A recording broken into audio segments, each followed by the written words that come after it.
ایک بات میں خواتین سے کہتا ہوں، آپ کے بچوں پہ اگر آپ کا دیور ہاتھ اٹھائے تو آگے سے بولا مت کرو.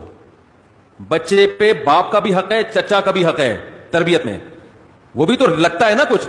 چچا نے اگر اپنے بھتیجے پہ سختی کی، ڈانٹ دی، تو بچے کو یہ نہ سکھایا کرو کہ تم کون ہوتے ہو میری اولاد پہ ہاتھ اٹھانے والے. بچے کو بتاؤ کہ یہ بھی آپ کے چاچو ہیں، ان کا بھی رشتہ ہے، یہ بڑے ہیں. اگر انہوں نے کبھی ہاتھ اٹھا لیا، کبھی سختی کر لی، تو بیٹا برداشت کرنا ہے.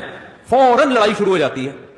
دیور نے ہاتھ اٹھا کے مارا تو اپنے میاں کو بتاتی ہیں بھائی آپ تو چلو باپ ہو، یہ کون ہوتا ہے ہمارے معاملات میں دخل اندازی کرنے والا.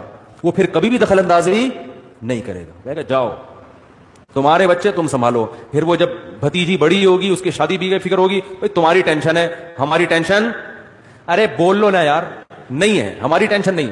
پھر جب وہ بیٹا بڑا ہوگا، اس کو روزگار کی ضرورت ہوگی، چاچو بولے گا تمہاری ٹینشن ہے، میری ٹینشن نہیں ہے. میں کیوں تعاون کروں بزنس میں، میں کیوں جاب دلواؤں، میرے تعلقات ہیں، میں کیوں دلواؤں، میرا کیا ہے. ہاتھ تو اٹھانے دیا نہیں.